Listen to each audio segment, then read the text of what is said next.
Welcome back to the Coffee Hour. I'm Andy Bates. I'm Jordan Harms. We are at the LCMS Convention in Milwaukee, Wisconsin, talking with friends from Lutheran Heritage Foundation. Joining us now, Dr. Dinku Bato. He's the area director for Lutheran Heritage Foundation in Africa. Thank you so much for joining us today, Dr. Bato. Thank you for having me. Tell us about your path to serving with Lutheran Heritage Foundation. How did you become a part of LHF? Yeah, growing up in Ethiopia, a Lutheran, I know some of their publication that I distributed to university students ministry that I worked with, Lutheran campus ministries in Ethiopia, over 50 campuses, like the Good News and the Small Catechism and other materials. And I wasn't directly involved, but I was using their materials for Christian growth among the students in universities in Ethiopia.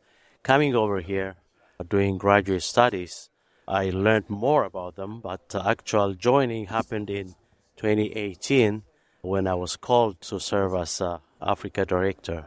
That's when I started working with LHF in the position of Translation Project Coordinator for Africa or Africa Director, yeah.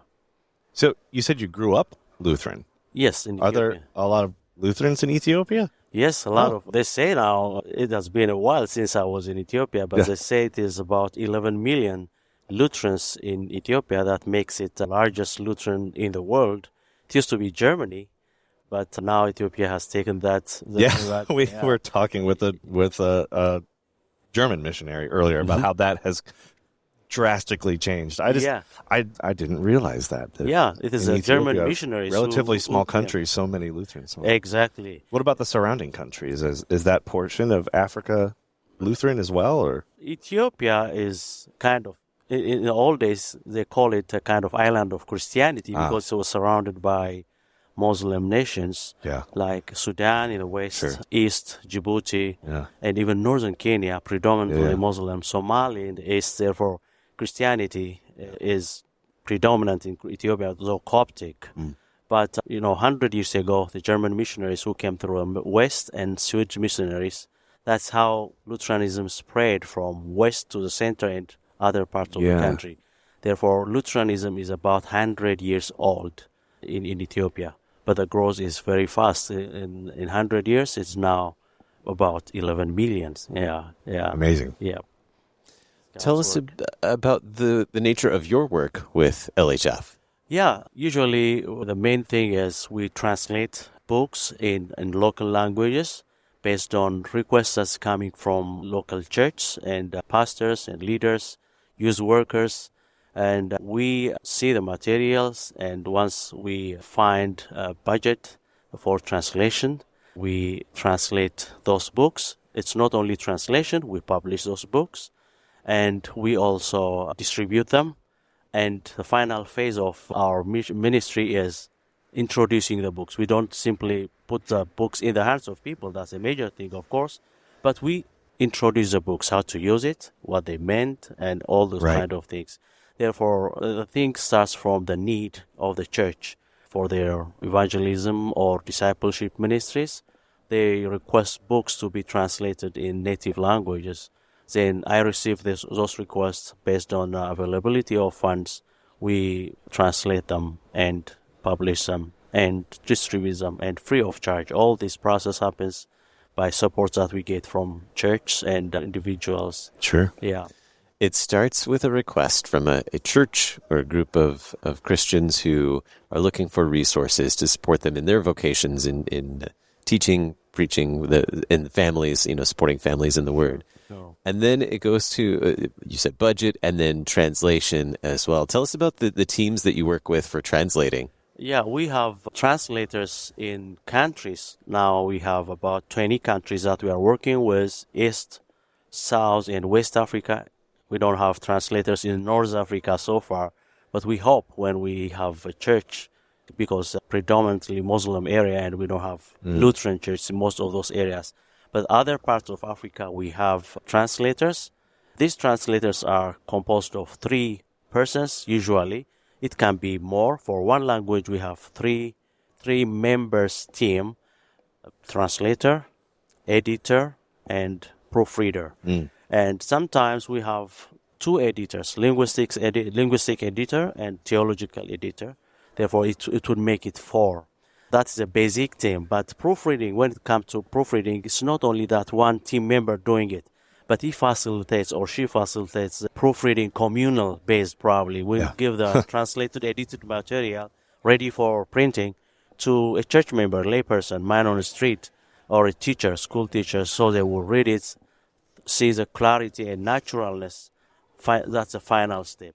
Therefore, a translation team in a country for one language would be a team of 3 persons, basically. Okay. Yeah, that's how it works, yeah. What kind of languages are you working with? What you have a stack of books in front of you here. We had books in the last segment. We had some Chinese and Spanish. What languages are you translating in right now and working on? Yeah, in Africa, we have more than 57 languages that we're working with. Wow. Overall, there are 150 languages globally. But on my area, in my area, Africa, we have 57 languages. And I only speak Amharic and Oromo from the Ethiopian language, but I usually oversee the translation process. Even if I don't know the language, I follow the LHF translation process, sure. Then here I have, for instance, the Oromo, this simple explanation of Christianity, CPH production, usually used, for introducing a small catechism.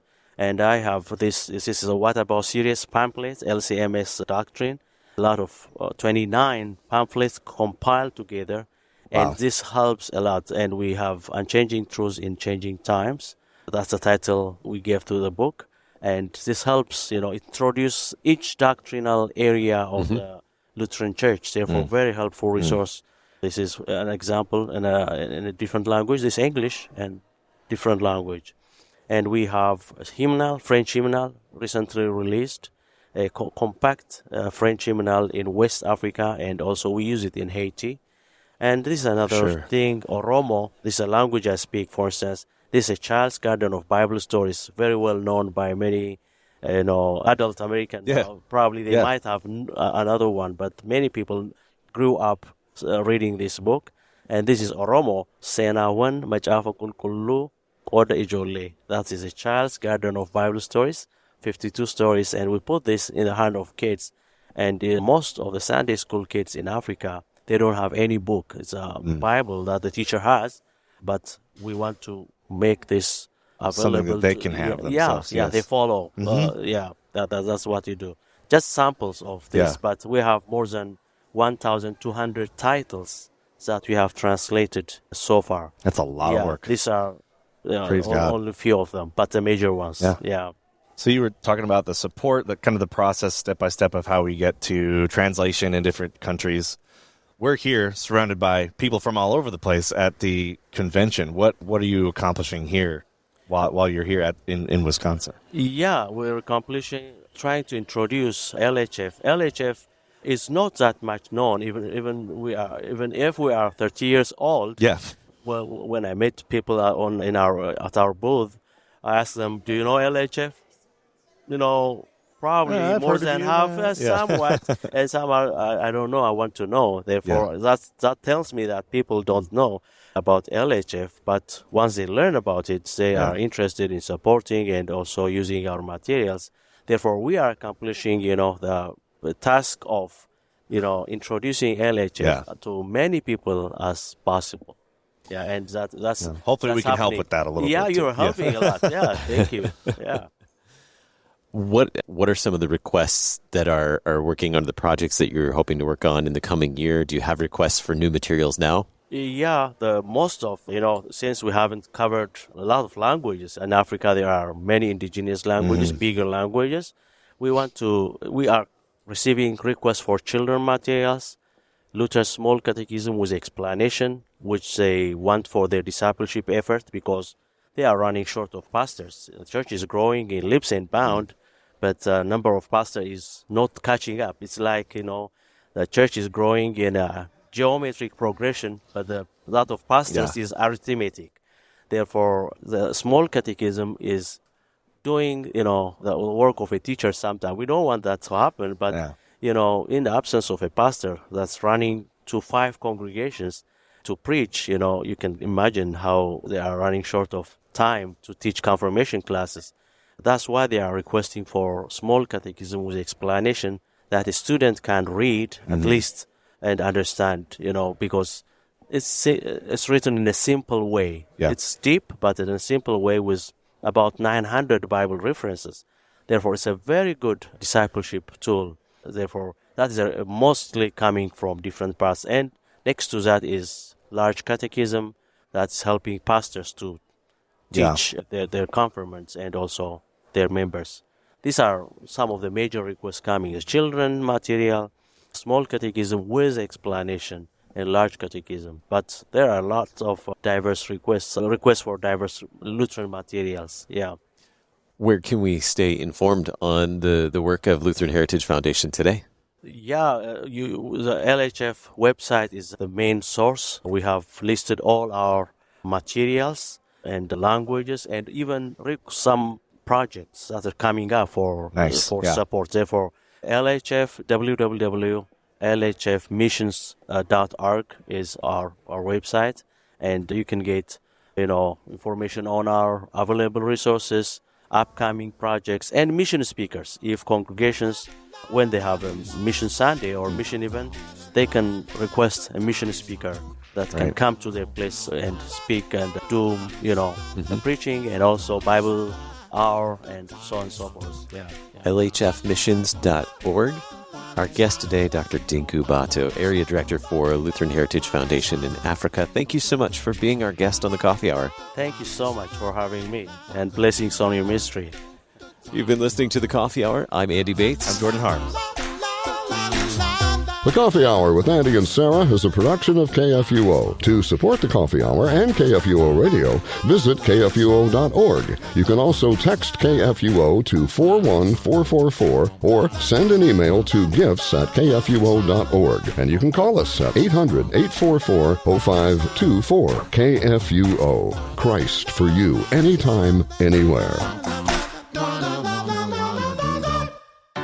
At Concordia University, Wisconsin, we believe you were created for a reason: to use your God-given gifts to help others, to live a life of self-sacrifice in a me-first world, to live a life that's uncommon.